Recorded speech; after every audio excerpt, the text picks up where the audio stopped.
Hello, everybody out there in the internet. Welcome to Aimless Babble Z, episode 366. I'm Chris Adams, the Tech Master, joined by RPG Maniac 05.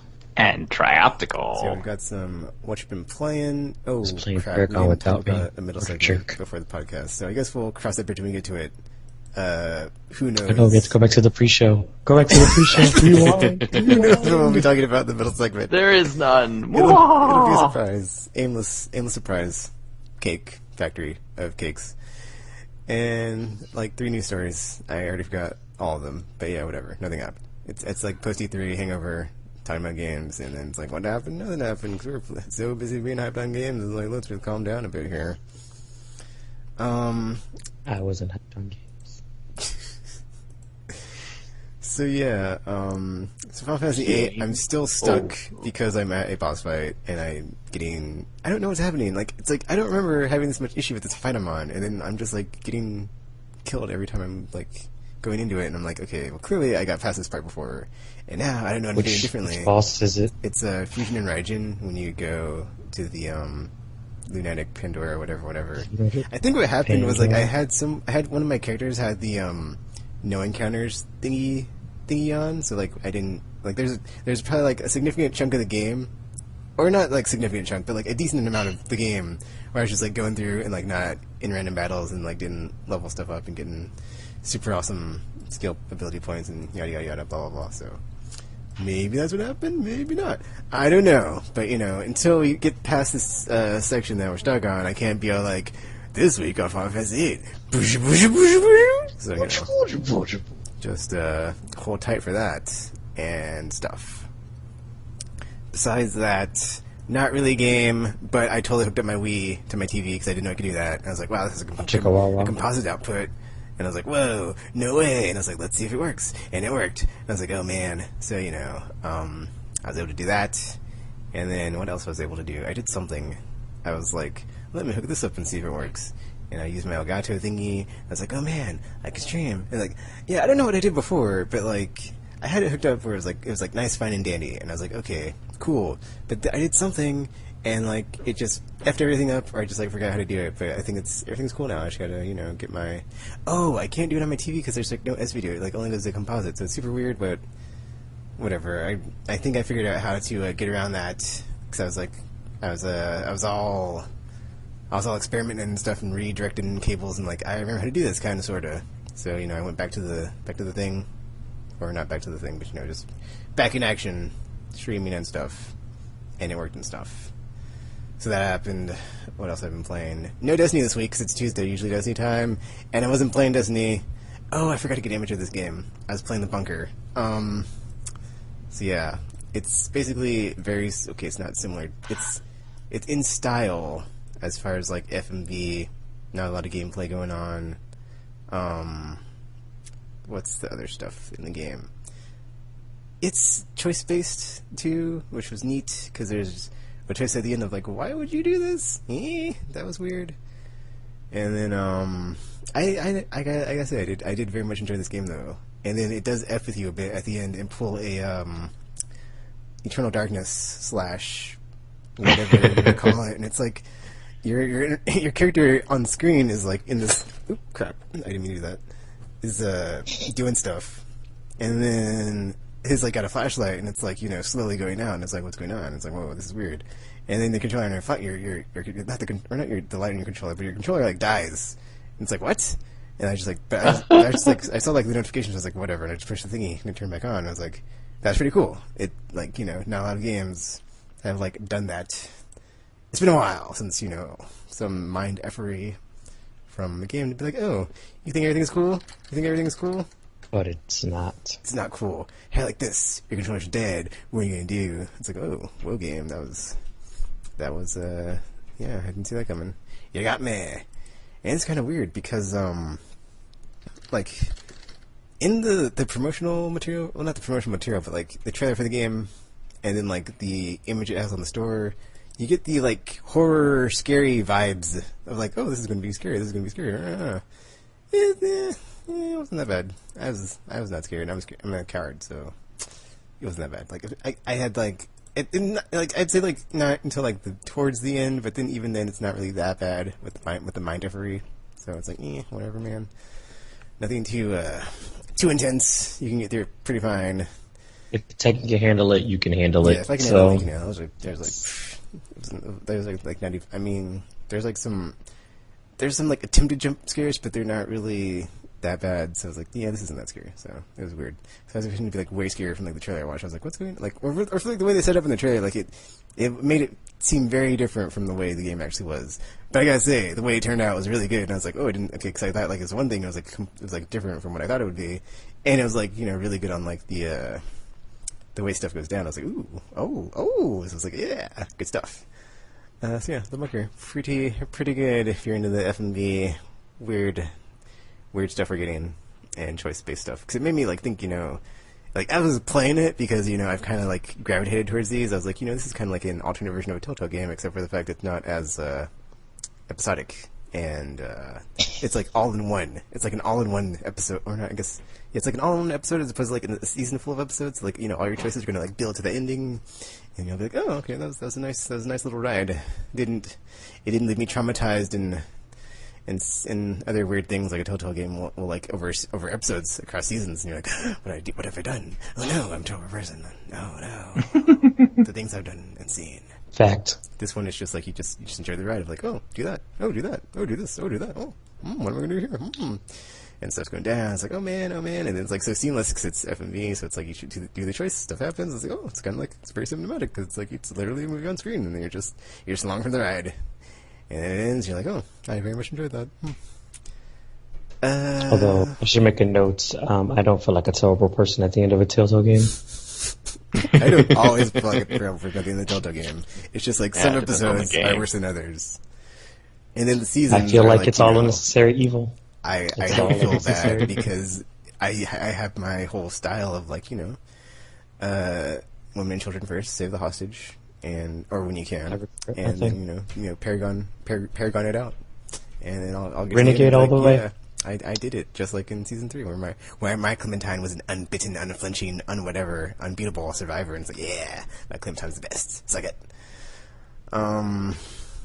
Oh, I played this Mega Baseball. I was like, whatever. It's whatever. It's like I figured I didn't figure this out, but like it seems like if I play it when it's on my external hard drive, it runs better than when it's on my PS4's hard drive. So I'm like, I don't know what that is.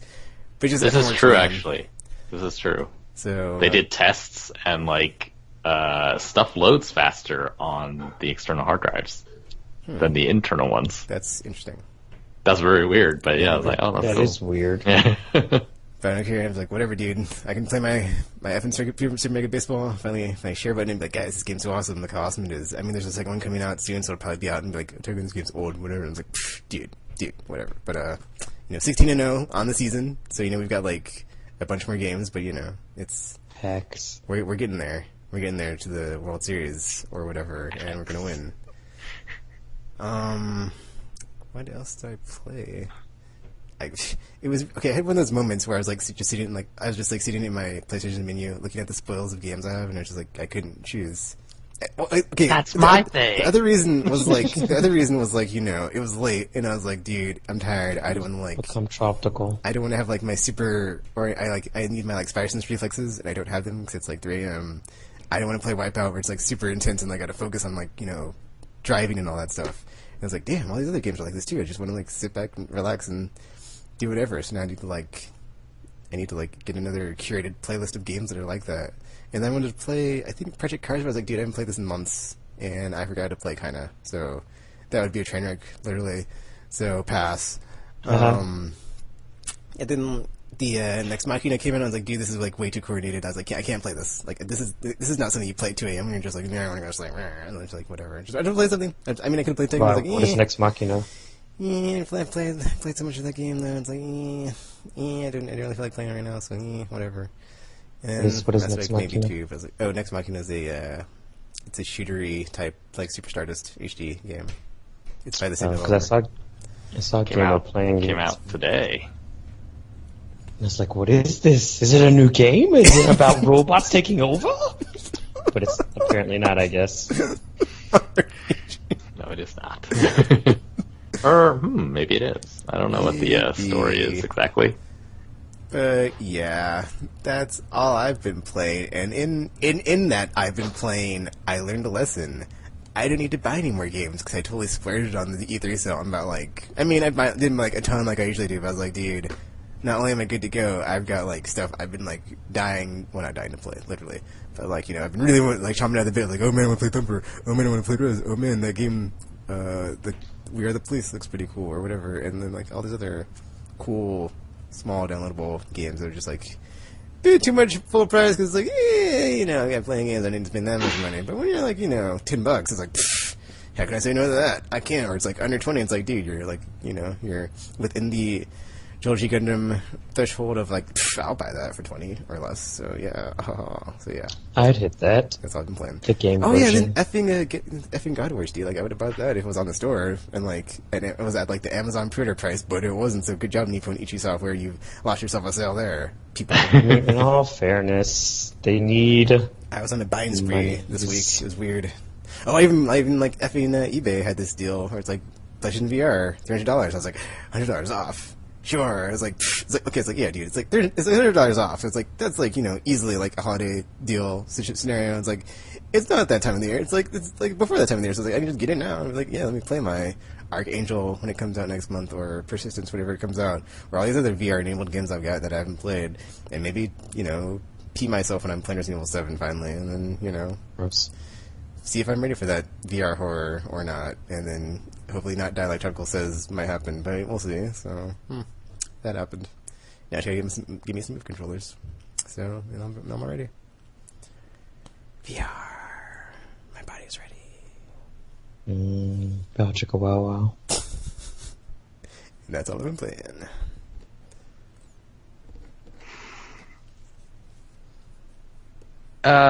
What happened to me this week?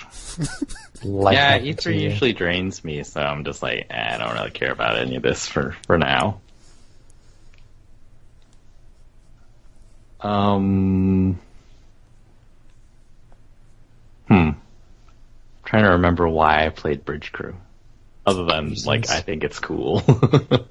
Oh, well, so I found out that the sort of profile progression in Bridge Crew is basically you get, I guess, XP points or whatever after missions, and then you rank up.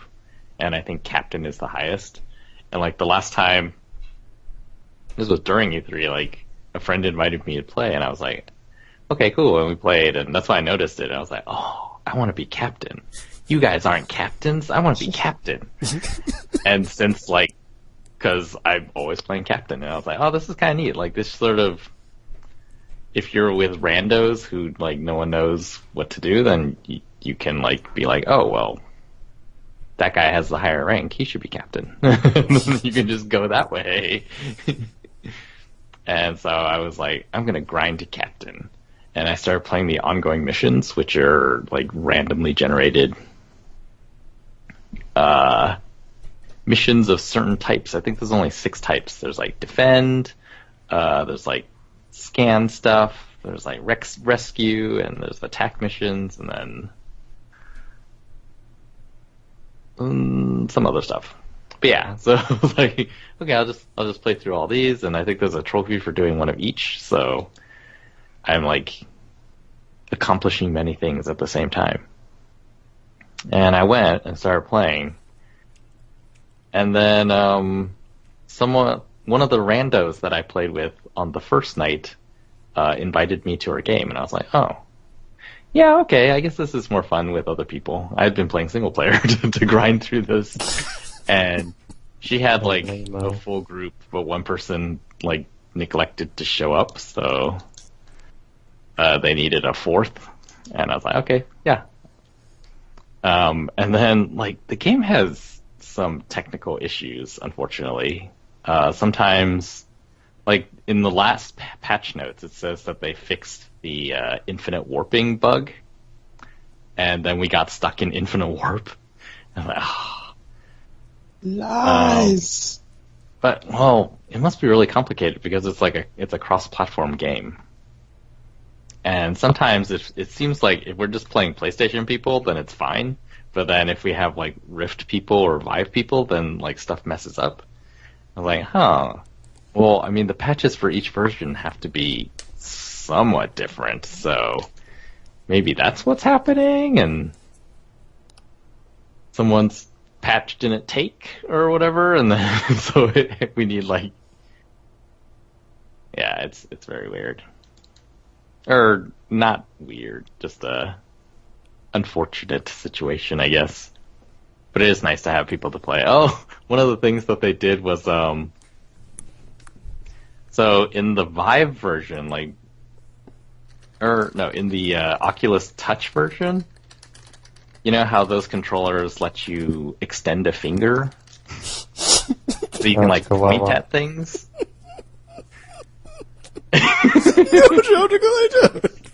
No, like please explain. Literally, that was the thing they showcased for Oculus Touch. It's like you hold this handle, right? So like a normal controller. That's not. Well, they named it that. It's not my fault. Oh, wait, no, I get it now. But no, like, yes, things you get it now. Just now, got it. All right, drop the call. All right. The thing that they showcased when they first showed the Oculus Touch controllers was that you could, like, point with your finger, like, naturally. And so it's just like, oh, this is a natural gesture. You can. Of course, it's natural. Everyone does it. And then it's getting worse. I apologize to all the parents out there because we're going there. We're going there. Welcome to Aimless Podcast After Dark. Oh. Pre-release footage of Bridge Crew showed people like pointing, and then generally just like having normal hands that can point and push buttons. But then when the PSVR version came out, it's like, well, it just has the Move controllers. And you would think, like, well, why is that a big deal? You could just assign the trigger button or whatever to point, right? Well, for some reason, they didn't do that. In the PSVR version, and originally, when you hold the move trigger in a lot of games, like you have open hands and then you close the hands.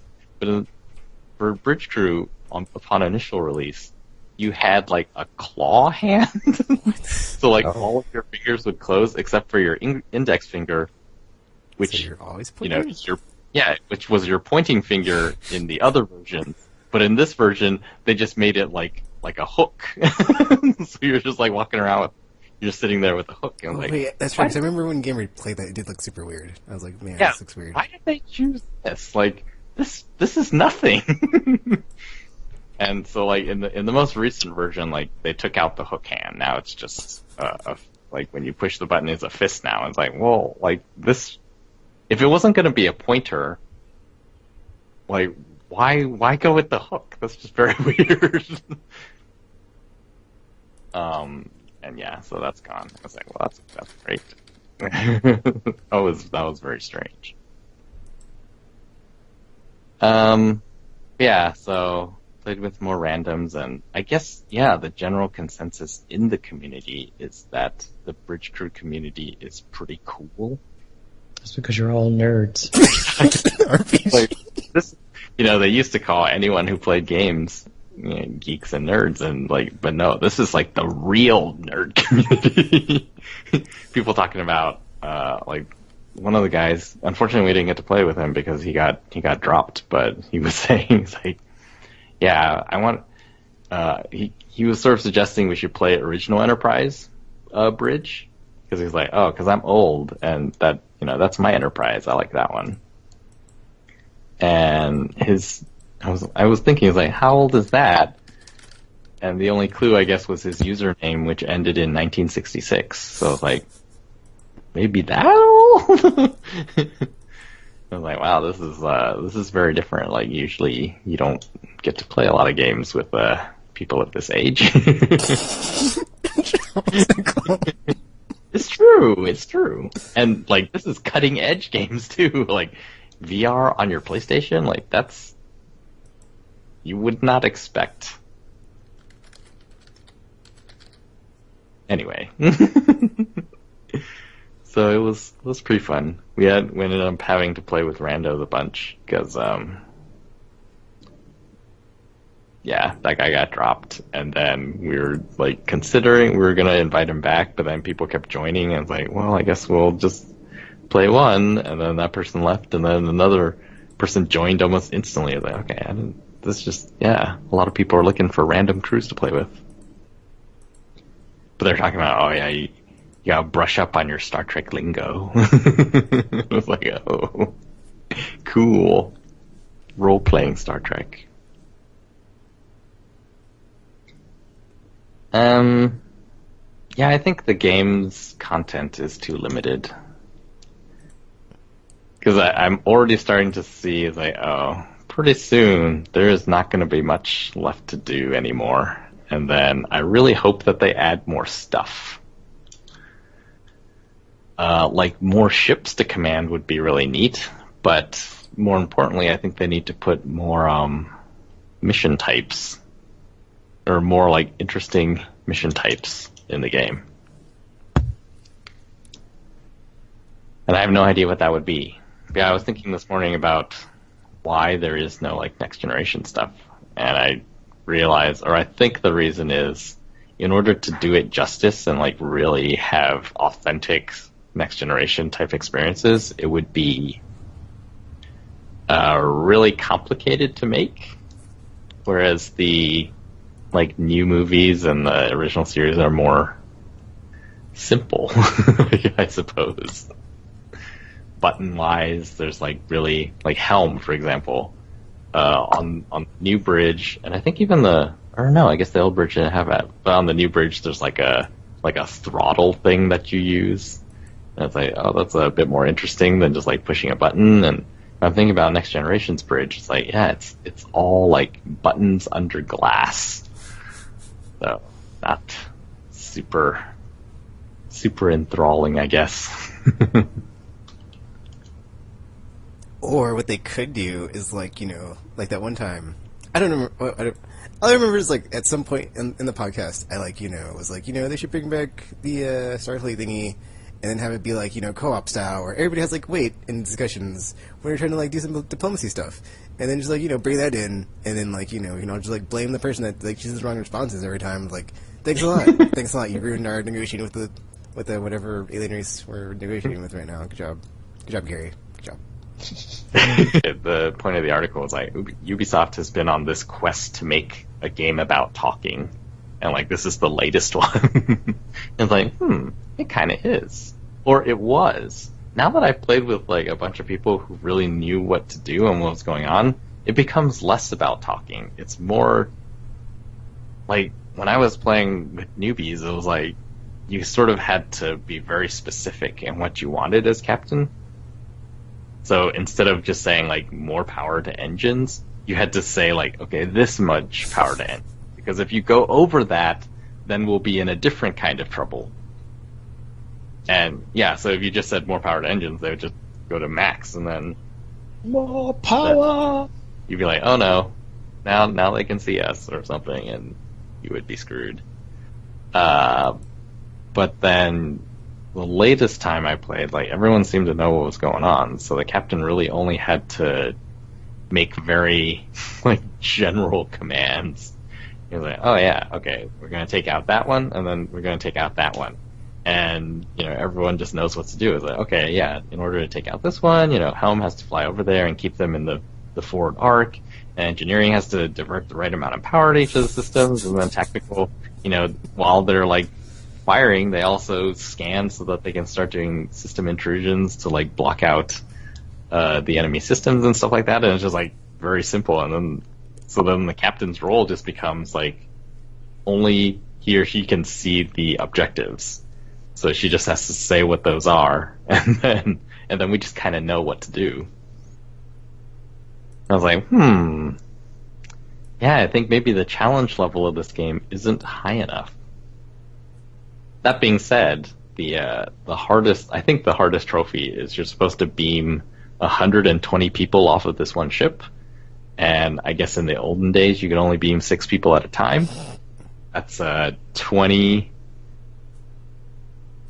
transporter runs, and all the while you're doing this, you can't... Well, okay, so you can't beam through your shields. So to beam, you need your shields down. But all the while, like, there are more and more Klingon ships attacking you. And so it just gets really crazy. And it's like, do you fight them? Do you fight them with your shields down so that you can continuously beam people over? And it takes about, I don't know, like 40 seconds or so to lock on and beam 6 people over. And then you got to do that 20 times. That doesn't take forever at all. Yeah. Says math. only 20 minutes. You got to just survive for 20 minutes. It's nothing. But the most I've gotten was like 40 something. And that was really, I did nothing. All I did was sit there and wait for transporters and just like continuously beam people and disrupt like one of the enemy ship's weapons so that they couldn't shoot me. It's like, okay, instead of 4 of them shooting me, there's only 3 of them shooting me. It's a little bit better.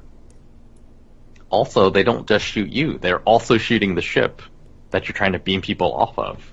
I think the latest time I failed, it wasn't I who died. It was like the rest of the 300 some people that I haven't beamed over yet. Oh my. Their ship got destroyed. I was like, wow, great. Talk about a darkest timeline. So far I haven't tried that one with other people. I've only played it by myself. So maybe with other people it's easier, but as of right now, I have no idea how to do that mission. Anything else about Bridge Crew? Are you gonna get Bridge Crew, Tekken? He sure is. At some point when it's not... How much is it? Tekken, you get to captain your own ship. I think it's 50. Yeah, definitely not getting it when it's 50. I think it might stay up there for a while. It seems pretty popular, actually. Yeah, like I went to the VR section of the PlayStation Store. I was like, oh yeah, there's a whole section here. Oh, let me just browse all these games. Oh man! So now I'm like super pumped to play the X-Wing game or the Battlefront, whatever. Oh my gosh! Oh man, it's like yeah, this hype has been building for months. So it's like, oh yeah, I can finally play this. Do you have Battlefield downloaded already? Somewhere I think. Yeah. What's it called? Battlefront. Yeah. It's called Battlefront. Yeah. Yeah. That thing is super cool. So many of the buttons inside the X-Wing work, and they all do different things. It's really awesome. Oh man, that's so cool. Did you get Move controllers? Not yet. Or just the heads? Just the headset. Do you need Move? You always need Move controllers to optical. I'm trying to think if there's like, because you don't need them for Battlefront or Thumper. Or yeah, it was super annoying too because like I was looking at the price of the 2 Move controller bundles and like GameStop had them for like 100. I was like, what the f, man? That's like the savings on the headset going towards the controllers. Yeah. I was like, wow. And during the days of places, I got really 2 DualShock 4s, and I was like, dang it. I should have just not did that. But you always could have a spare, so I was like, And they were like the nice, shiny new ones with the light bar in them. That's, yeah, awesome. I love them. They're so good. And one of them is silver. We all know how Aimless likes the silver peripherals. Shiny. We do. Silver is my favorite color, actually. Like chrome? Or silver? Like silver. Chrome is more steel looking. It needs to be more gaudy. Yeah. Alright, so that's Star Trek Bridge Crew then. And then Paragon. It was the uneventful Nothing Week. So I guess not much happened. I don't think I played that much this week, actually, either. Just yesterday. Played for quite a while. I was like, oh no, now it's late. I played the day away. Yeah, what are they doing? Oh, they messed up the UI in the last patch, so there was like more chatting going on in the draft because you had to say what position you wanted to play rather than just being able to signal it. That was super fun, by the way. Which it was funny because like they fixed it today, and I played once, and it was like someone said, "sup," but it was SUPP, and I said hi, and then I picked a support because everyone else had picked something else, and then and then I realized, oh wait, he wanted to support. Yes.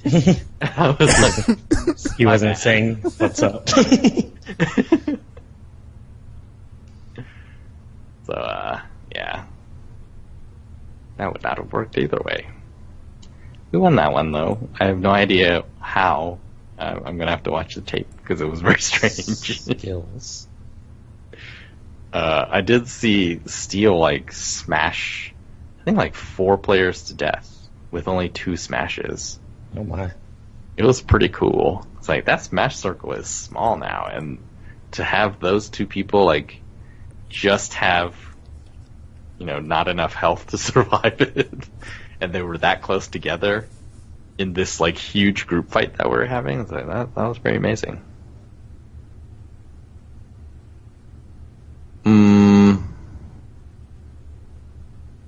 Yeah, I guess that's what I've been playing. Yeah, I don't know what's going on with the stream, but my upload speed just like took a dump and hasn't recovered. So it's just been sitting here at like the red light for like a while. But hey, we've got the local recordings. You know, we didn't get to the stream or it's being choppy. We apologize. Welcome to Wow. Aimless. Actually, mine is also one red light on my Skype. Oh no. Oh no. Mine is all green. You guys need to get good. Hey, my Skype is green. It's just the stream is red for some reason. But yeah, I did remember some other games I've been playing. So those were the only games I've been playing. Whoopsie! But Hand of Fate, man, that game, that effing game, man, good stuff. Like, okay, so first time I talked about it, I was a bit all over the place. I mean, I'll probably still be all over the place, but I kind of have a better idea of what's going on. So your deck, there's like different types of cards that you have. So you have like the game cards, which are food. The equipment card, which is like equipment stuff for your inventory, like shields, swords, artifacts, blah blah blah. Then like the stuff that you go like when you're going through the scenarios that the dealer dude is giving you, you have enemy cards, which is like, oh no, there's an ambush, or you have essentially like what happens is like you'll stumble upon a scenario and it's like, okay, choose A, B, X, Y, Z. And then it's like, okay, there's a sword in the thing. Do you want to pick the sword out? And it's like, yes. And then you like draw from the success or failure cards. And if it's a success, it's like, cool, you got this stuff. If it's a failure, and it's like, oh man, bad stuff's about to happen, and you're probably gonna have to get in a fight, or something's gonna happen to you. And then later on, it gets evil because you have blessing cards, which like are the buffs that you get, which are pretty cool. But then you also have curse cards, which you don't want curse cards because they will F your stuff up. And that's what happened to me. Because I had been like rolling through the game, and I was on like the 11th or 12th or 9th or something of like the stages of like his thingies or his artifacts that you're collecting from him. I was like, I ain't died yet. I'm just rolling through this game. And then he gave me a curse, or he or like each level or thingy I don't know what to call them because it's just like a set of cards, or like each boss level, I guess, that you go through, because there's a boss at the end of all of them that you're trying to take down. Each one has a specific modifier, and that one was that you get a curse card every like floor or every however many steps or something crazy. And so essentially, I had like 5 curse cards or something, and it like was and they were basically all like decreasing my max HP, and it had like 50 health or something stupid. It was whatever. And so I'd like gone through this combat zone, and like I took damage from like the enemies in it, and then the next curse card I got, or the next card I pulled from whatever encounter or whatever I was doing, that like gave me a fail card, or that was a failure, not a success, and I had to like draw a whatever thingy. It was like take 10 damage per curse card or something. And I was like, what? And then that was like it. That's like a one hit, you're dead, because I had like so many curse cards, and it was like pop, pop, pop, pop, pop, and it was like, whoa, that like, yeah, it was like more than my HP at the time, or like even my max HP, because I had like so many effing curse cards. I was like, dude, that was evil. You're an evil totally dealer. stabbed you. He's like, oh yeah, I was just rope-a-doping you, taking, and then like from then on, it was like the game was effing hard, and I was like, whoa, that's not cool. That was very not cool. You just did to me, Hand of Fate, and then yeah, that was like a very moment. And man, the final effing one, jeez, it's like it's okay. So since the game like works on so many levels, it's like the card thing I'm cool on the final stage, because I don't take any chances. I'm not gonna like risk getting a fail card or any type of like buffs, or I'm not sorry, not buffs, but like debuffs or curses or like any bad things happening to me. But the final boss, oh my gosh, it's like this giant lizard thing, and he's got like a bunch of henchmen lizard things, and they're just man.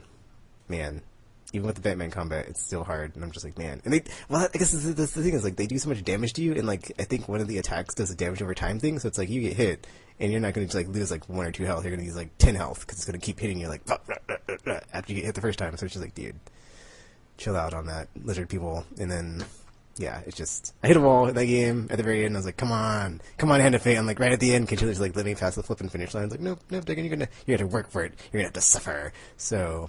I still enjoy the game and very much liked it, but man, towards the end, it was like, guess what the Hand of Fate is? It's a bitch slap to your face. That's what the Hand of Fate is. Cause, yeah, you're gonna feel like, you're gonna be like, oh man, I got this. This game ain't nothing. Oh, it's so fun. I'm having so much a good time. And all of a sudden, just all up in your face. It's like, oh, you got me, curse cards. Oh, curse cards. And then, and like another one I had, I was like, it's like another one I had was like every 3 steps take a pain card or something, or you get like something bad happens to you essentially every 3 steps you take on the board. And it's like, really? That's just evil, dealer. That is just effing evil.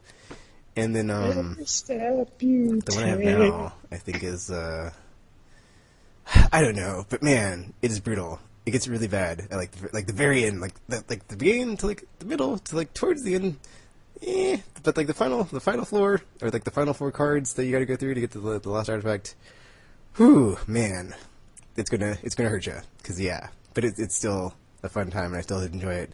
And it is cool because like each card is like, you know, after you've played each card every time, you think you like know, oh, it's gonna be this, oh, it's gonna be this, but it's not. It's like the alternate scenarios of the stuff. It was really cool, because like there was this one time where I had like the Mr. Lionel thingy, and like I kept saying, okay, well, give me what you think I need, and you keep giving me like a shield or some sort of like equipment.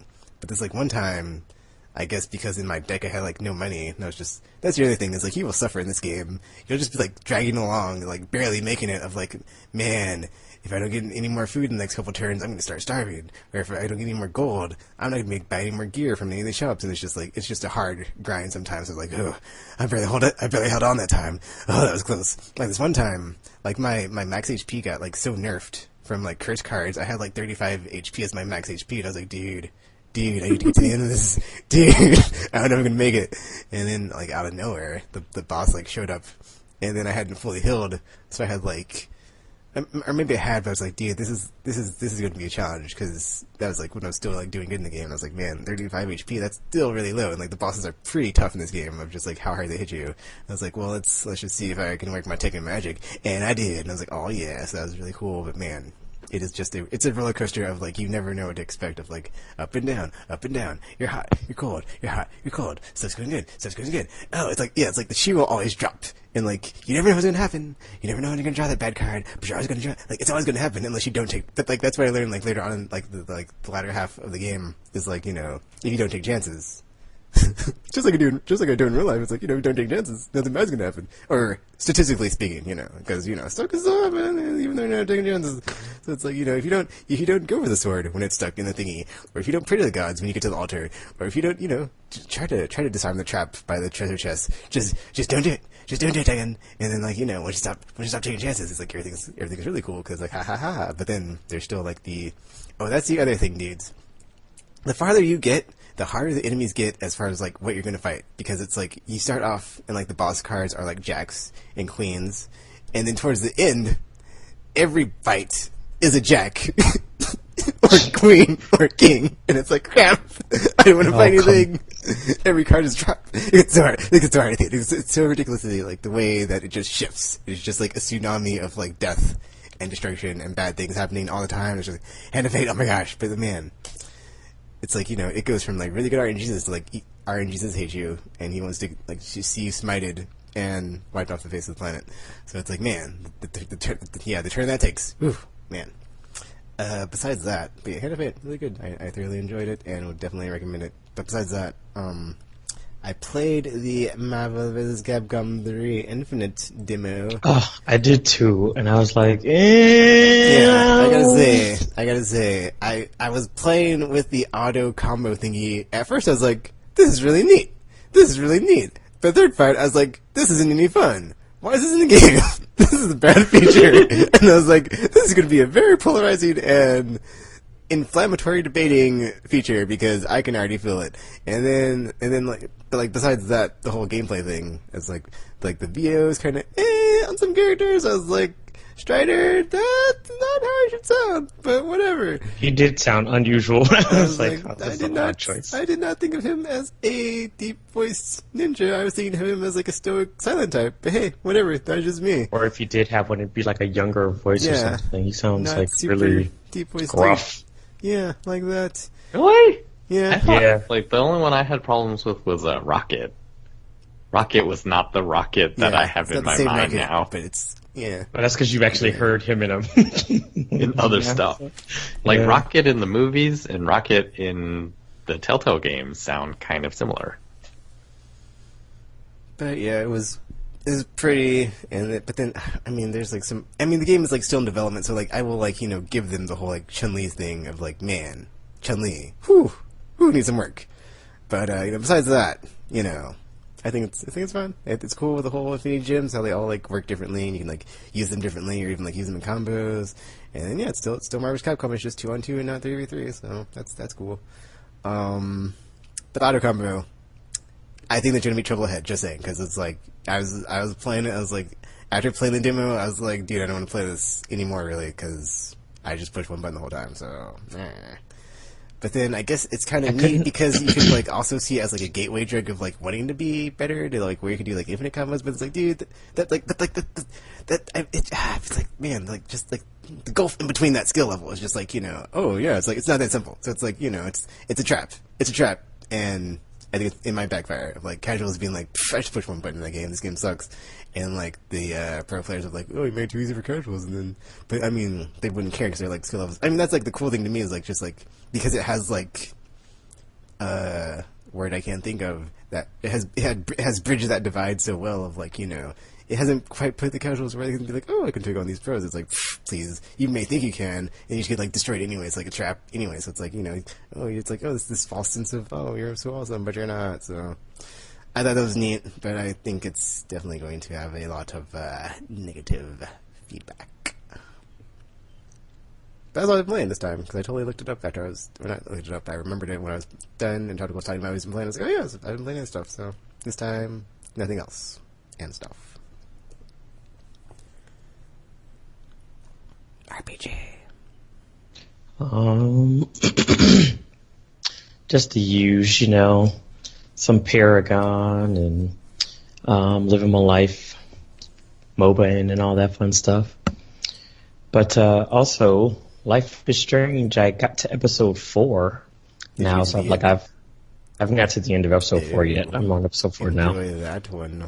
And I was like I don't know, man. It's like I just feel like there's always something wrong. I'm like, am I doing something wrong? It's like I regret nothing, but it's fine. It's like I don't really have a choice but to live with these consequences, I guess.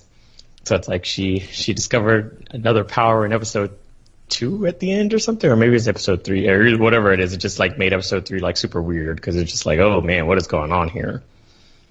So yeah, it was a lot of strange stuff going on. But Tekken says it's gonna get weirder, so I'm worried. You haven't got to the dark room, have you? Or is that the... Or you I have not. Okay, yeah. Things will get weird. So it gets worse. Life gets stranger. This is great. Life gets stranger. Because like episode 3, I'm pretty sure that's not it. Fine. Yeah, you'll see. In episode 4, you'll see. In episode 5, yeah. Yeah, you'll definitely see, and then you'll know like why I said the things I said about the prequel, because it's like what? But yeah, we'll see. Yeah, because like, and there was like a scenario earlier in episode 4 when I was trying to get Tekken. I was like, I need an assist, but then it's like, because it's like it seemed like every like outcome was just bad no matter what. So I was just like, she kept shooting the guy, and I was like, I don't know how to solve this. Is episode 3 the one where you go to the alternate reality? Yes. Oh yeah, that was such a good episode. And it's like so effed up because like, well, I saved this person, but that happened. Isn't it so tragic and sad? Don't you hate yourself? Yeah, because then it gets kind of sad because it's like, well, now I have to go back and basically kill this guy in order to go back to a slightly okay place because it's still awful, but it's not as horrible as this. And my best friend isn't asking me to kill her because suicide attempt or something. So I'm like, this is fine. This is all fine.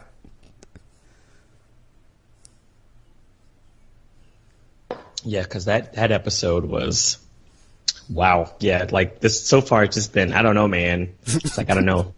And then like at the end of every episode, I'm like, so does it get happier?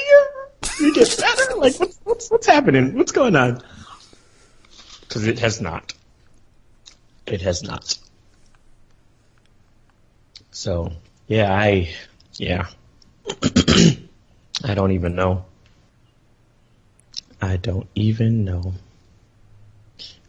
But I am enjoying it though. I'm kind of glad it was the free game this week or this month because I kind of like this whole episodic, making decisions, but you never know your consequences until it's too late kind of situation. See the full ramifications of some of them until later on. Yeah, because sometimes I do things and I'm like, I have a bad feeling about this, but or it's like, I feel like I don't. Yeah, it's like they're thinking you thought you're very good, but you're the renegade a-hole. It's like, no, yeah, because it's like there's so many. Yeah, because everything seems like a good idea. But this game is like LOLs. It wasn't. And you could see the tunnel. It's like it's not a pot of gold. It's a train. Headed straight for you. Have fun. It's like, oh, maybe this is a good thing. I'm helping my friend. It is not. When in doubt, it is never the right thing to do. So basically, at one point, I was just like, you know what?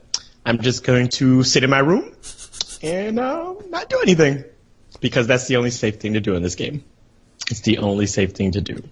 So yeah, it's that's definitely. I have been enjoying that one so far, but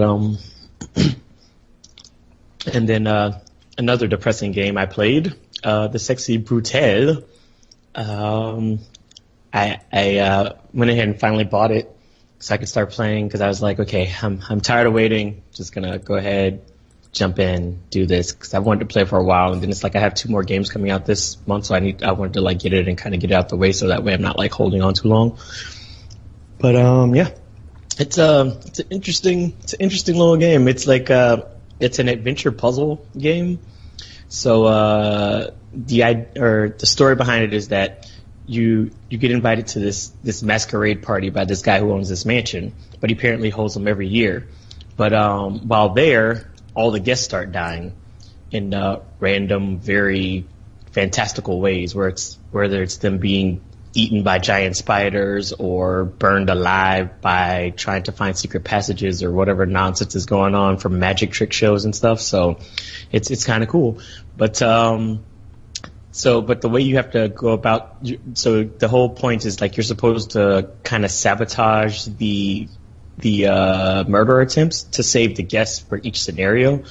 So every time you go to like different parts of the mansion, you it'll give you like this, it'll show you like a vision of the person you need to save, and then you kind of like follow people around during the scenarios to kind of see what caused their death and what you can do to kind of sabotage the whole thing to avert it.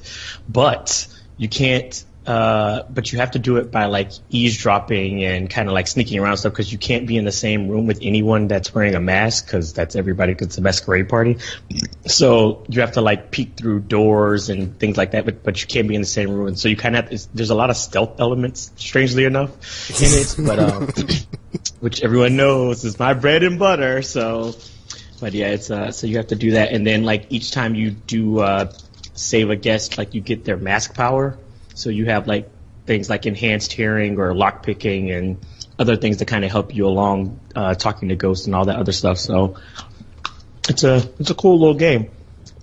It actually reminds me a lot of Ghost Trick because it had a similar premise with the whole you going back in time and averting people's deaths. Oh, which that's a mechanic in the game too. Is like you restart the day each time you save somebody, or you can like manually do it, or if you want to kind of once you've already seen like the scenario, it's like, oh, okay, I know what I kind of have to do, so you can start the day over and then kind of go through and make your attempts at sabotaging it. I did end up beating it, and it was a very depressing ending because it turned out to be a lot less whimsical than the game would have you believe, and it got kind of dark. And I was like, oh, well, your bright visuals and music are very misleading, game. They are very misleading. So I was sad, but I enjoyed it. It was definitely an enjoyable game, and I guess it's more similar to like probably like the tactics game than or probably like the Disgaea games or something. It's like grid-based, turn-based, and then people have their classes, and you can level up the job classes and give them subclasses and all this other stuff. So, oh man, sounds like a D. But we will see where it goes as I get further along. Because like I said, I only played it briefly since it just came out today, so it will probably be a fun time. And I think that's all I've been playing, possibly. Pretty sure. Okay. Are you there, Tropical? Yep. Okay. Because I had an idea for the podcast for like a middle segment, and it totally came to me while after she was talking. But cool. So my idea is like there's a lot of sequels going around, a lot of developers like, oh, let's make this game, and then just make a bunch more, or just stick to our thing. Or there's a bunch of developers that's like, oh, here's our idea, and like we do the idea, and then people have their ideas about the idea, and then like after time, it's just you've got baggage, and then you feel a certain way about developers or like a certain studio or like a certain series or a certain franchise or maybe a publisher, whatever. But over time, it's like you develop these thoughts and feelings about these publishers and developers, and like you kind of stick with them. And then sometimes it's not so good. Sometimes it's great. Sometimes it's not. Whatever. That's just the way it is. But it seems like lately with the way things go every year, it's like this game comes out, that game comes out, whatever. People have their very strong feelings, and like the burn. Maybe you burned a bridge or two, or not. Who knows? But basically, it's it's like games are made, and then what developers are on your list as far as oh man, or not on your list, or I guess who has not, wow, I had this phrase so much better in my brain when I was thinking it, but goodwill, there we go. It's all about the goodwill, and like who has it, who doesn't. Because after 3 games, Assassin's Creed, I was like, "You're dead to me," and I don't want you back. But then you had the ancient Egypt thing, and I was like, "That's cool." But then you still had the season pass thing, and I was like, "You clearly didn't learn from like a lot of their 2 games. Like people didn't like the season passes, and you didn't deliver on some of the stuff concerned. So now I'm gonna go and buy a game day one." He's not wrong about that. So it's like over time, we become acquainted with the way some certain studios or publishers have their business dealings of like, oh, I'm gonna have a season pass, or I'm gonna have a tiered release, and it's like, sorry, Injustice 2 and your Ultimate Edition that's like $100, but you have like all the characters, and I want all the characters, so I'm not gonna pay $100 after that crap. So I'll just wait until like 12 months later, and then get it for 20. I mean, no harm, no foul. I'll still probably enjoy it, but I think that's kind of lame. I mean, I like the game. I just like your business practices. So it's kind of weird because like it's like a two-way street. Or a 2-tier thing of like, I might like the game you're making, I just don't like your business choices. Or, I like your business choices, but your game's not that great, so it's like I'm not gonna further support you anymore and stuff. So, yeah, it's like, who's on your list for goodwill or trusting, or they haven't... There's another word I used, I can't remember what it was. It wasn't goodwill, it was, who has something you'd... Or not that. No, it wasn't that. Who... Wait, what? Who do you still believe in, I guess? And who do you not trust? And your good list and your bad list. And reasons. This is about business practice or just anything? Anything, really. Because it could be like whatever, like, you know, whatever gets that box checked as far as like, oh, I'm going to get that, or I'm not going to get that, or F that game, or oh man, day one, airing of grievances, or something, and stuff. But yeah. I guess mine is short, because I don't blame any of them for, like, the business choices that they make. You should. Because... Because the thing is, like, over time, those prices do come down. It's weird. Like, I think Activision is maybe the only company that seems like they try to hold their prices higher. Have you noticed that? Like, if you look, money. Like, you would think that a Spider-Man game that is, you know, years and years old, that is not even like the newest Spider-Man game, would be like $20 or less, right? Yep. But they were like consistently around the $30 level for like years and years until now, when people don't care about PS3 anymore, I guess, and now they're like below $20. And I was like, that's unusual. Like, usually these games, I don't know, the price of games drops really fast these days. It does.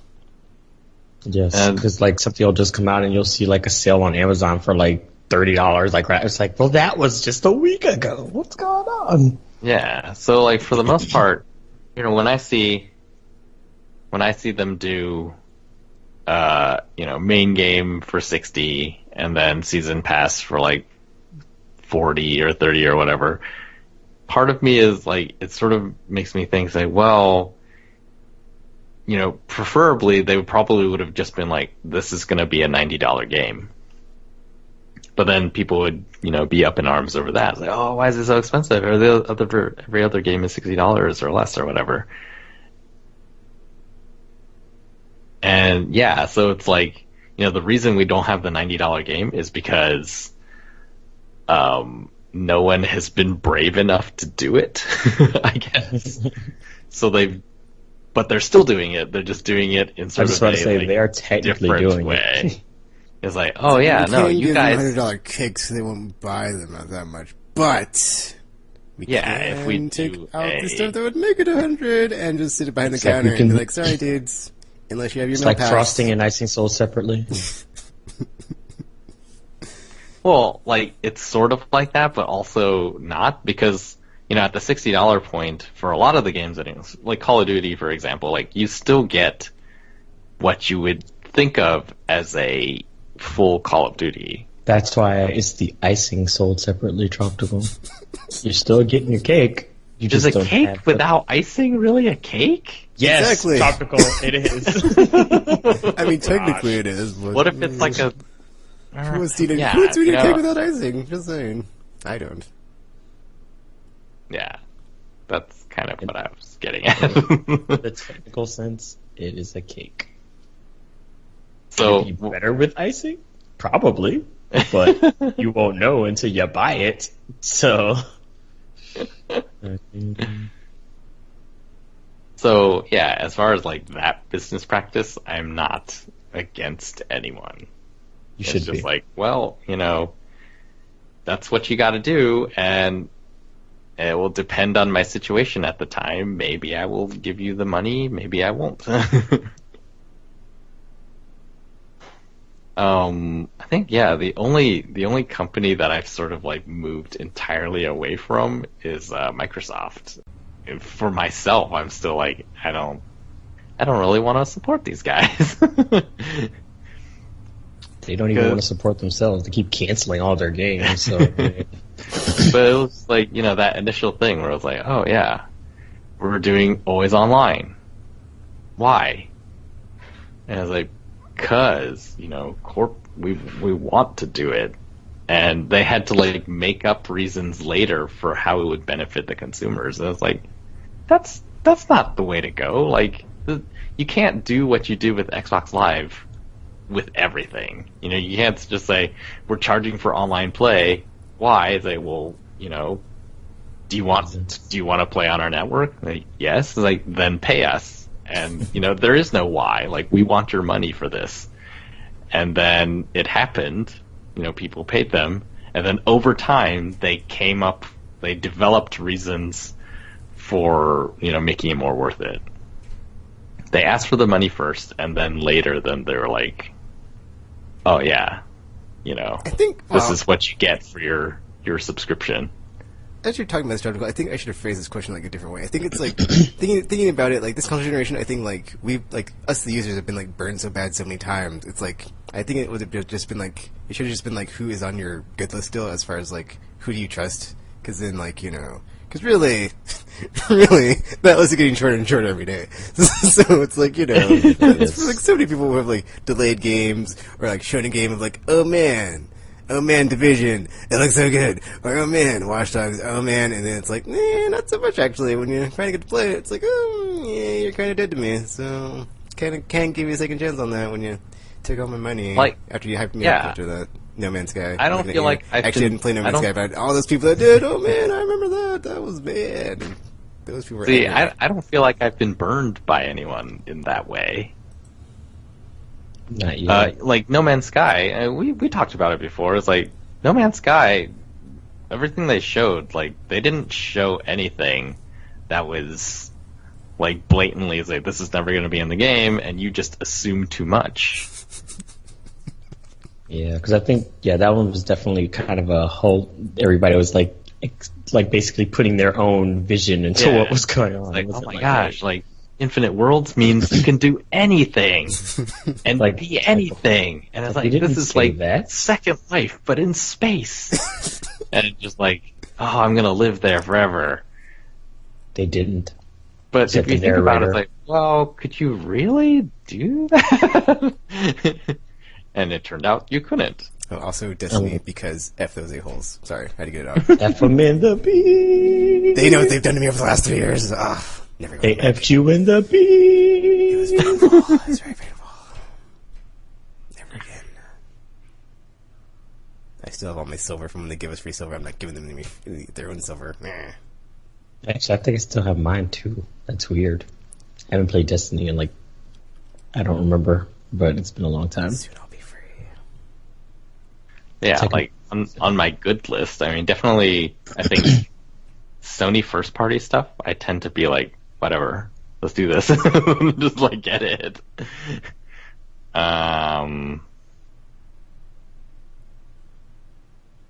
To a lesser extent, and only because I don't act on it as much, but Ubisoft games I feel like are like that for me.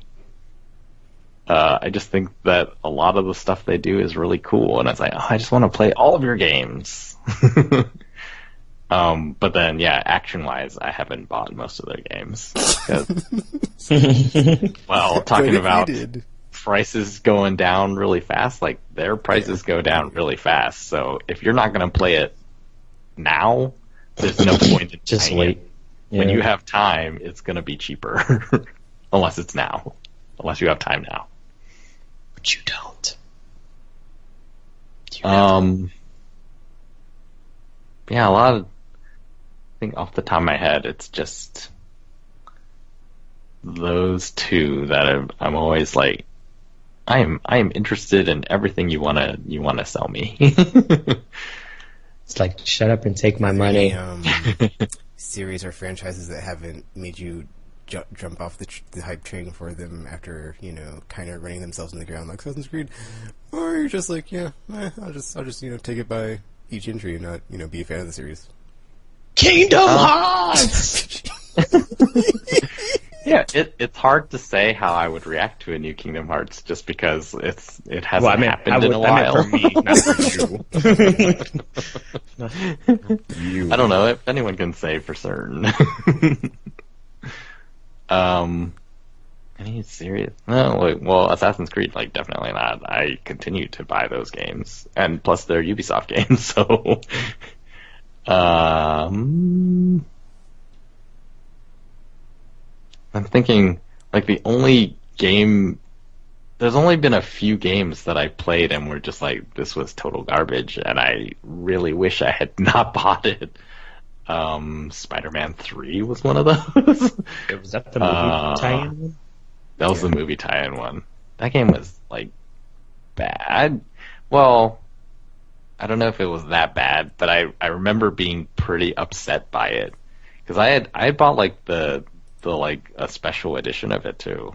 And I was like, oh, what was in that one? I think you could play as Green Goblin or something. And I was like, yeah, I really like the Spider-Man games. I'm gonna get this one, and since I really like them, I'm gonna get the special edition one too, and it's gonna be awesome. And then I played through it, and I was like, that was not, yeah, that sucked. And so it had to be bad because your optical said it was. So because even in the worst case, he'll try to find something he likes. But yeah, see that feels really weighty because it doesn't happen to me much. But then, like, thinking about it now, after some time has passed, maybe it was because I, like, spent so much on it, and then it was, like, far below what I wanted. It's just bad. There are no ifs, ands, or buts about it. So, yeah. I think there was another game recently that I was like, this game was really bad. I can't remember what it was. But yeah, as far as, like, the games that are big that everyone would know and stuff, there isn't really. I don't really have a burn list. I think that means something else. I think it is something else. Yeah. I think that's when you, like, need to go kill somebody, or there's, like, an order out for your murder or something like that. Let's see. For me, Telltale, BioWare, at the top of my list. I will follow them wherever and get all their stuff because even BioWare, like, nothing. Well, I haven't played Dragon Age, so it's whatever. And then I have yet to, like, have it. I mean, whatever. I love Mass Effect, so it's like whatever, dude. Like I liked Andromeda, so it's whatever. So it's like, yeah. Well, that's different than loving BioWare. You love Mass Effect. They make that game, and then they make other stuff too. I haven't played, so it's like I'll get around to it, but I'm sure I would enjoy it. So I bought them, but I haven't played them, or at least I think I bought them. Whatever. And Telltale, it's like, yeah, I even bought the Minecraft game. I haven't played it yet, though. So, but I'm sure I'll enjoy it because it's the same. Really? We're not the same formula, but that's that magical Telltale magic. And yeah, I get to be like, well, I mean, Batman was kind of okay, Batman wasn't bad. It just wasn't, like, as good as their good stuff. It's kind of like the same thing. You're just expecting something else. With the Andromeda, like, Andromeda's not a good game. It's just not as good as the trilogy. It's like the trilogy is just like, and then, like, that one. I mean, it's also really good, but it's like, just. It's not a dish. It's just not so it's like, the same. It's like it's not the same. It doesn't have the magic. It's got its own thing going for it, but it doesn't come close to the Shepherd awesomeness. So just go throw that out there. You don't like being a writer. Shut up. You like being a shepherd instead. Yes. Whatever. They're very close in quality. It's just it's just not in my opinion that whole galactic extinction thing is like way more pressing of an issue. I mean, I do enjoy the terraforming and exploring and colonial or colonizing stuff too. It's just two different. It's apples and oranges, and I like those oranges more than I like the apples. Okay, that's all I'm gonna say about that. And then Telltale, it's like they've got it down to a science of just like boom, boom, boom. This is what happens, and then like yeah, man, got the end of episode 4, season 3. I was like I'm checked out of season 3 Walking Dead, and then like they pull that whole cold close of like they can still do it of like hooking me up, just like magical. I was just like I was like mentally checked out of like I don't care about Javi and his like family of these people, but they pulled me back in. I was like I gotta know what happens, and then just they did all the amazing dovetail things of like, oh well, actually your choices the whole time were affecting everybody, and just magical. They make magic like Disney. But a darker variety. Disney? Oh. A much darker variety of magic. Now, is it just Telltale, like, episodic game series? Because they've actually published some stuff recently. I guess just those, because I haven't played like their older stuff either, like the not Wallace and Gromit, but the other stuff, Like the Sam and Future, Max. Sam and Max, And, and Puzzle. Jurassic Park. Something. Those Oh, you haven't things- played Jurassic Park? I haven't played it.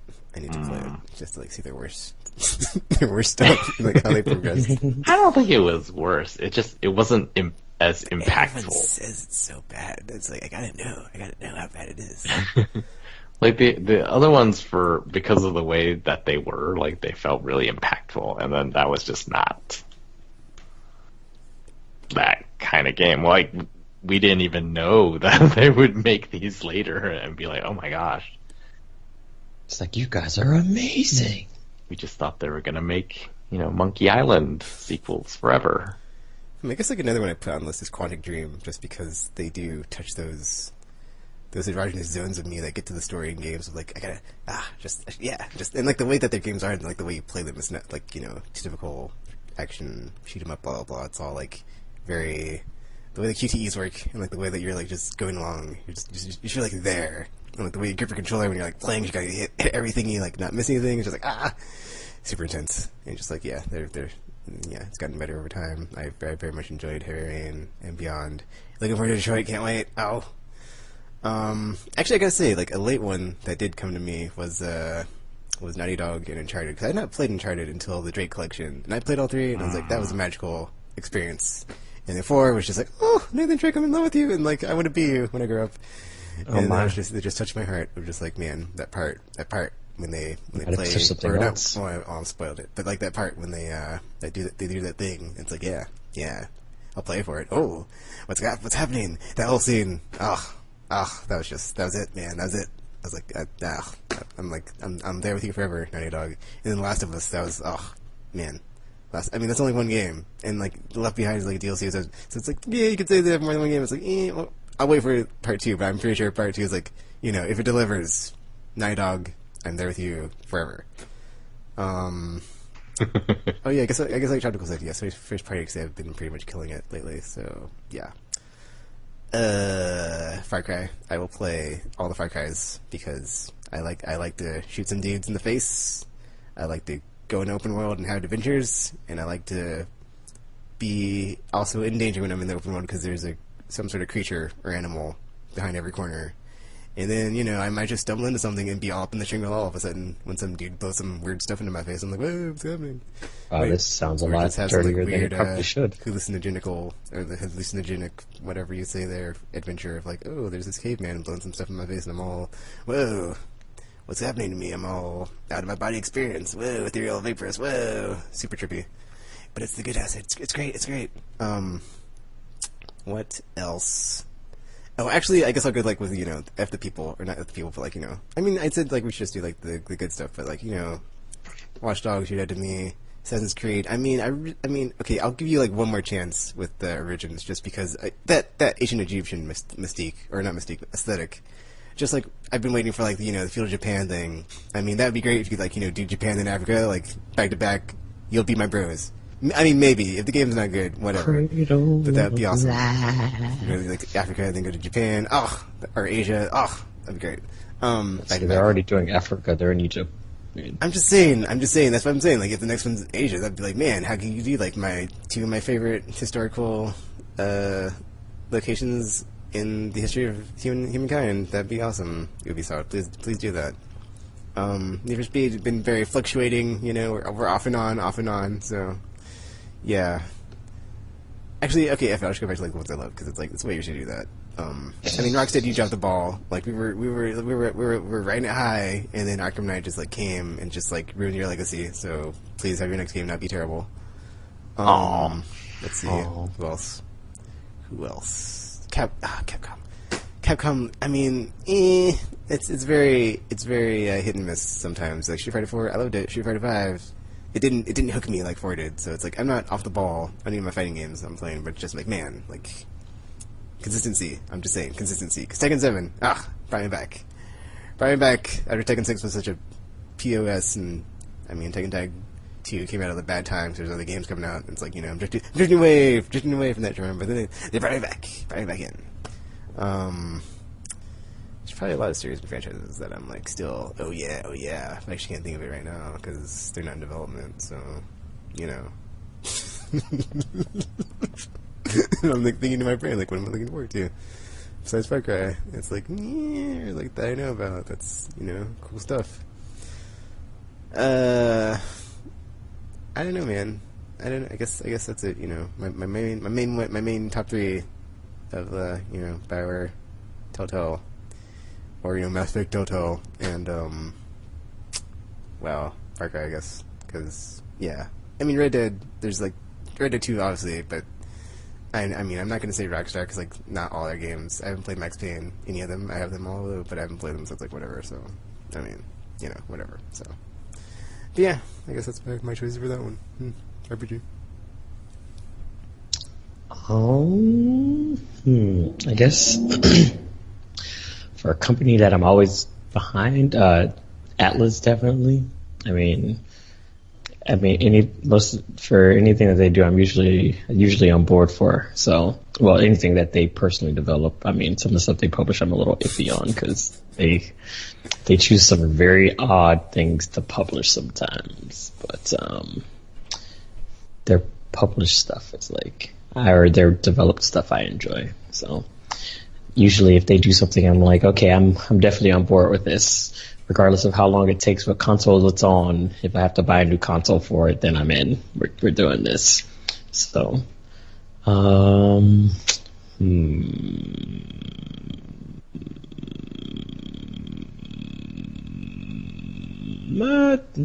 kind of like the only one actually that I do that for. Sega was for a time, but they know what they did, so.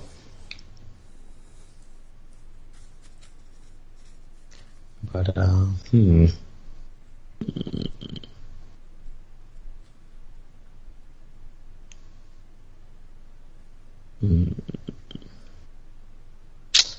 Yeah, I don't know. Oh, I should have another one actually. Splinter Cell. I love me some Splinter Cell. I'm really hoping, and like that was like my dream of like, you know, even though I'll take Beyond Good and Evil 2, it's like, you know, new Sam Fisher Adventures, just like market execute. I mean, like, yeah, from Conspiracy to Blacklist, those are like my 2. Just like, you know, I fell in love with Splinter Cell because it's just like mechanically so sound in the stealth, kill people, predatorily style game genre. Yeah.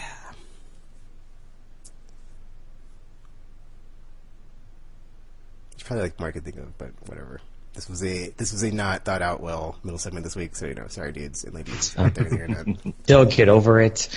I guess in terms of franchises, though, the burn bridges and like F the people, or not the people, but who's wronged, or not who's wronged us, but you know, air our grievances of like, you know, I really used to like XYZ, but then I took a terrible game delay to the knee, and it didn't get any better because the game came out as terrible too. So I was like, yeah, what's up with that?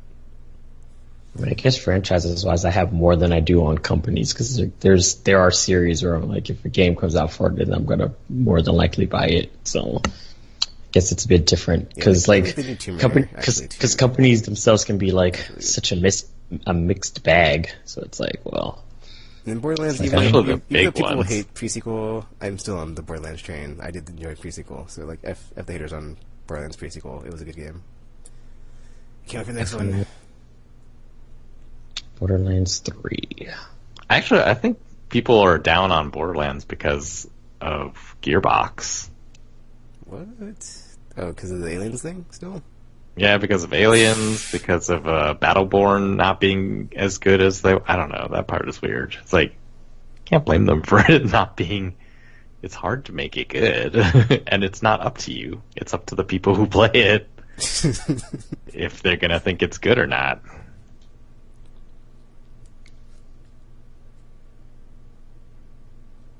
Yeah, we could probably like do a rerun of this segment, and I could like go back and do my homework on my games, but whatever, some other time. Kingdom Hearts. You got an aimless, whatever. I can't remember what I was gonna say. Yeah, SMT and Kingdom Hearts are my. I would do that for series. What about Persona RP? You were like talking about that all year this year until it came out. You're like That's part of the SMT series. Part of the series, okay.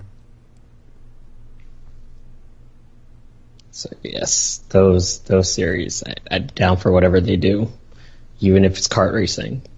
Even if it's kart racing. That would be cool.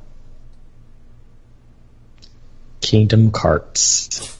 The K is already there.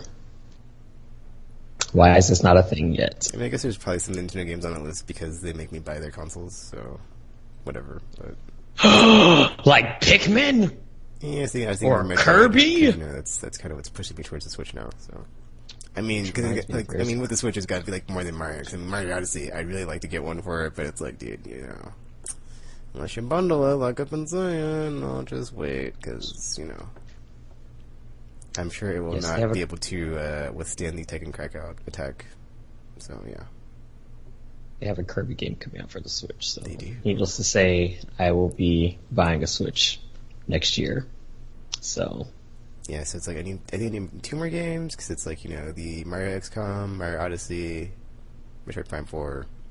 Right, the Mario XCOM game. I need 2 more. So I have like one less game than RPG because, you know, 5 games is like way less weird than 6. I don't like odd numbers. Shut up. Who makes a top 6 list? Just saying, it's all about the top 5. Because you always need a bonus game. Everyone likes a bonus. It's called honorable mention, and you're also not on the list, so technically you're not part of the 5. Not Xenosaga or Xenogears, that's like GTFO. It is definitely not Xenosaga. But if it was... And then they had the nerve to put a Zohar modifier, or not a Zohar modifier, but a Zohar-shaped object on someone's neck in the trailer. It's like, come on, man, you can't do that to me. You're like, hey, we're just gonna make you sad real quick. But not the part that you're like, hey. You're welcome. Thanks, my love soft. Said the developer because they hate us. Which is fine, because I wasn't sad at all. Oh, I guess effing, speaking of developers, Platinum. Yep. I didn't buy Korra because it's Korra, but Transformers, Turtle. Oh, I didn't buy Turtles either because. Okay, you know, there's status action stuff. You know, you just haven't let yourself get possibly burned. I was playing a lot of games and stuff, so you know, yeah, gotta make, you know, yeah. Sometimes you don't want to get burned, and then you know, let it burn, let it burn. If it's a license thing, you know, you can never be too sure because it could be cool, it could be not, it could be awesome, it could not be awesome.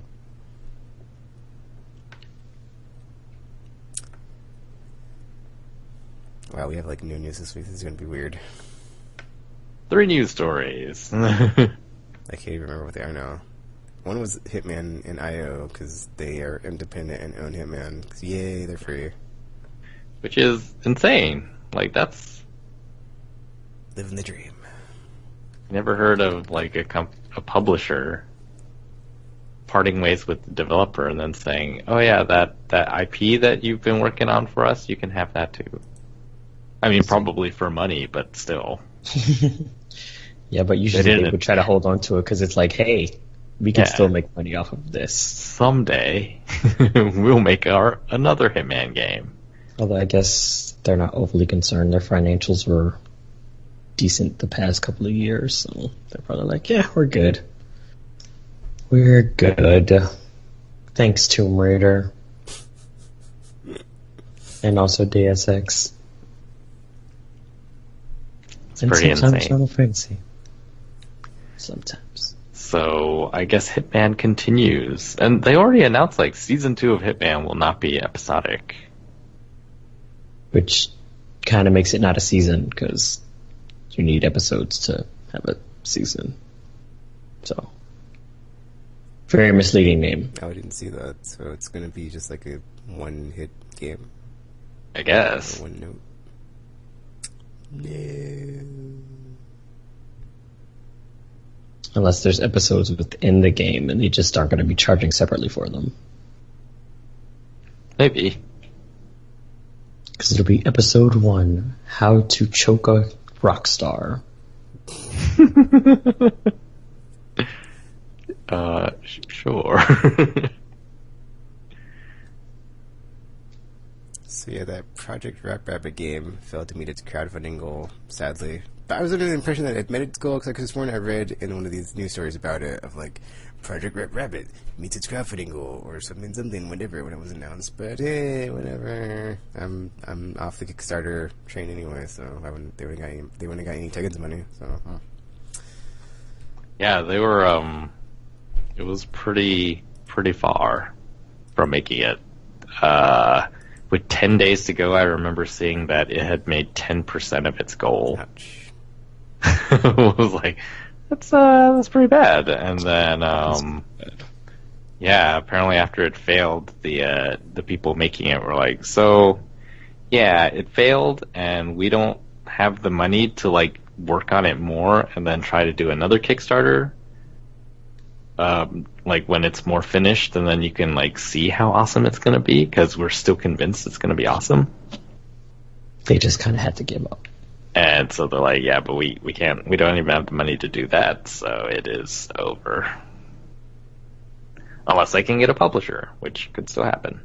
Well, if it did that poorly on Kickstarter, it'd probably be hard pressed to find a publisher. It's like, well, this is worth the trouble. However much money they needed.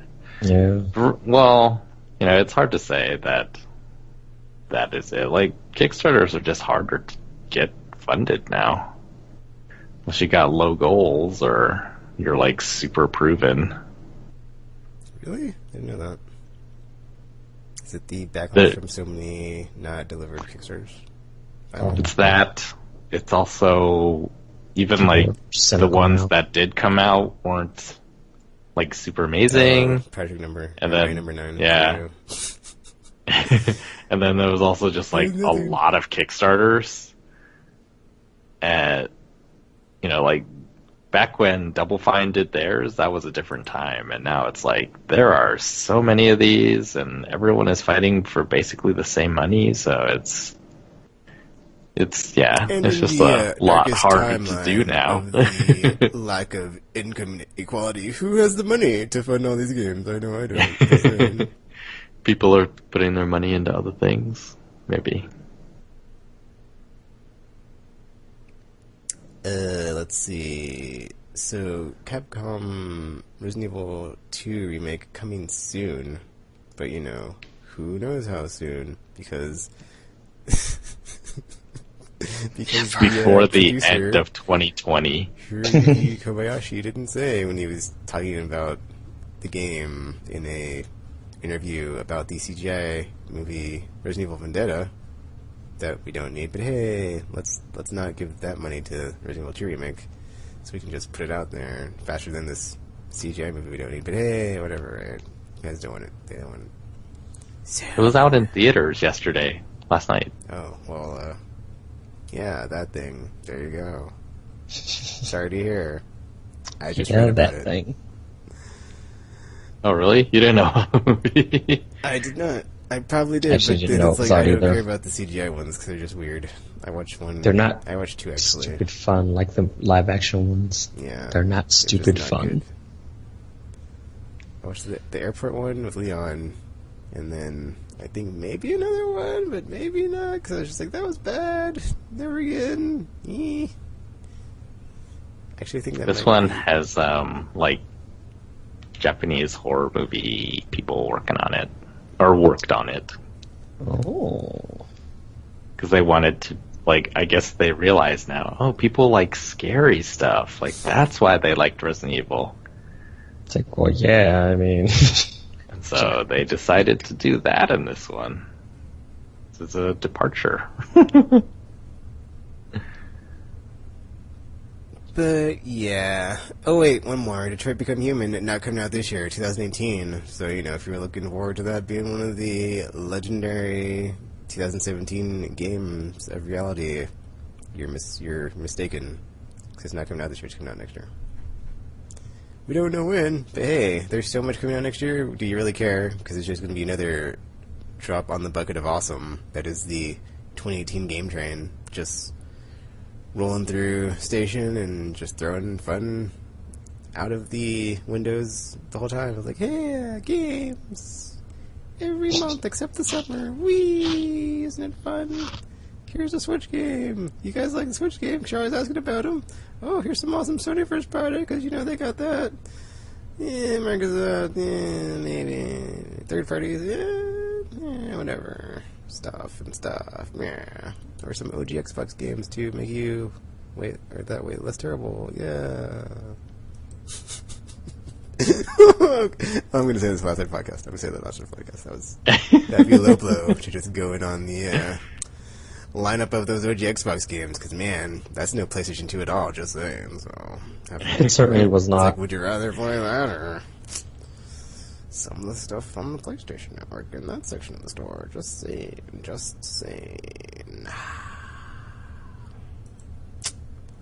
But yeah, that's it for this episode of Aimless Babble Z, Aimless Podcast. I think we've had technical issues this week because I don't know what, but it's constantly in the red. So the stream is probably, hopefully, works at all. Because yeah, it's like not been not red this whole time. I mean, maybe like a bit, but yeah. Dave, we got the local recording, so go over to TalkShoe or iTunes and check it out there. Or I'll just like upload it separately because the stream is probably. Well, hopefully. Well, I guess we'll see what happens to the stream, because it's, like, red the whole time. Yeah. Anything to say before we sign off, RPG? We're still in the darkest timeline. Anything to say before we sign off, Tropical? Nope. I think that says it. Alright. Well, until you see or from us again, Aimless Babble Z. And we're now signing off. Zazam!